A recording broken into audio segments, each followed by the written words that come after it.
খুব ভালো প্রশ্ন করেছেন। আমাদের এটা আগে বলে নিই, আমাদের প্রথম দিনের অনুষ্ঠান বিমানবন্দর থেকে 300 ফিট রাস্তায় অভ্যর্থনাস্থল, সেখান থেকে দেশনেত্রী বেগম খালেদা জিয়াকে দেখতে যাওয়া এবারকেয়ার হাসপাতাল, এবারকেয়ার হাসপাতাল থেকে তিনি সরাসরি বাসভবনে চলে আসবেন। তখন বিমানবন্দর সড়ক হয়ে কাকলের মোড় হয়ে গুলশান 2 নম্বর হয়ে তিনি বাসভবনে চলে আসবেন। সেদিন আর অন্য কোনো অনুষ্ঠান হবে না। বাকি অনুষ্ঠান আপনারা জানতে পারবেন। আমি আগাম শুধু 26 তারিখের অনুষ্ঠানটা আপনাদের সামনে বলতে পারি।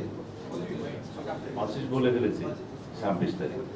26 তারিখ শুক্রবার বাদ জুম্মা তিনি বাসভবন থেকে রওনা হয়ে প্রথমে শহীদ জিয়ার মাজার জিয়ারত করবেন এবং সেখান থেকে জাতীয় স্মৃতিসৌধে তিনি শ্রদ্ধা জ্ঞাপন করতে যাবেন। এটা 26 তারিখ।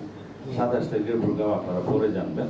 সেদিন অন্যান্য অনুষ্ঠানের মধ্যে আমি শুধু আপনাদেরকে আগাম টাইমিং ছাড়া এখন বলতে পারি যে আমাদের সেদিনের অনুষ্ঠানের মধ্যে 27 তারিখে তিনি এনআইডি কার্ড এবং ভোটার হওয়ার সমস্ত কাজগুলো সেদিন করবেন। এরপরে শহীদ উসমান হাদির কবর জিয়ারত করবেন এবং যাওয়ার পথে তিনি পঙ্গু হাসপাতালে জুলাই অভ্যুত্থানের যে কর্মসূচি, পঙ্গু হাসপাতালে যাওয়া, তাদেরকে দেখতে যাওয়া সেটা, এবং এরপর আরেকটি অনুষ্ঠান হবে, সেটা এখনো আমরা বিস্তারিত ঠিক করি না, আপনাদেরকে যথাসময়ে জানাবো।